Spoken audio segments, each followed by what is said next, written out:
I would be livid if I paid full price for a lakefront property and I couldn't have the dock I wanted, or I couldn't have a dock at all. Here are 3 things that are unique to buying property on Lake Norman. First, permits for shoreline activities.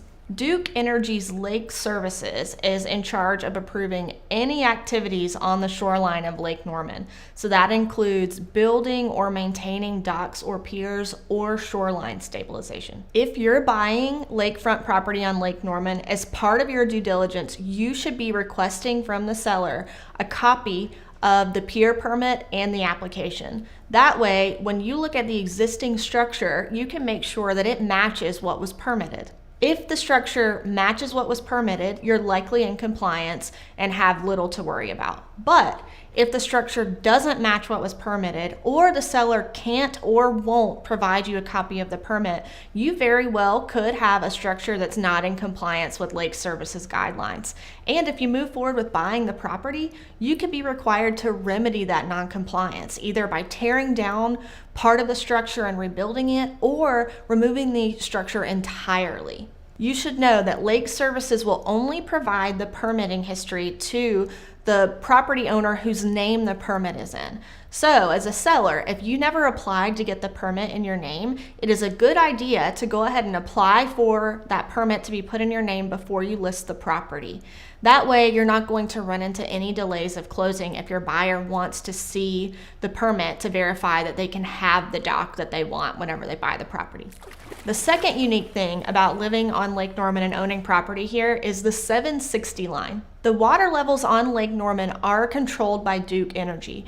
First, there are restrictions on lakefront property requiring a 50-foot undisturbed buffer area from the 760 line. So that means no permanent structures. There are also restrictions on removing plants and trees from within that buffer area.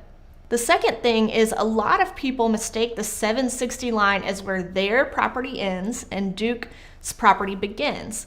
That is not necessarily the case. The only way you can know where your property line ends and Duke's begins is by having a survey. Without a survey, no one can tell you the exact boundary line. The seller, the real estate agent, or even your closing attorney. The third unique thing about living on Lake Norman and owning property here is pervious and impervious area. To protect our drinking water, the state of North Carolina created rules to prevent or reduce pollution of our lakes. These are called Watershed Regulations. Part of these regulations include that within the watershed jurisdiction, only a certain area or certain amount of your property can be built upon. This is to make sure each property has the required amount of pervious area. So to oversimplify, a definition of pervious means that water can get through. So impervious is the opposite of that, meaning water cannot get through. If you build on too much of your lot and you don't have enough pervious area, meaning water can flow through, the local government can require you to remedy that situation. So that can be tearing up driveways, that can be removing offending structures, or that could mean acquiring pervious area from your neighbor, or in certain jurisdictions, you can acquire pervious area from any other property within your same watershed jurisdiction. These are just a few of the things that are unique to real estate in Lake Norman. And they're some of the biggest reasons why I think it is critical that if you're buying property here, you should work with people that understand these nuances. So whether that's your real estate agent, your surveyor, your inspectors, and your closing attorney. If you have other questions about how the real estate closing process works, watch this other video I made right here.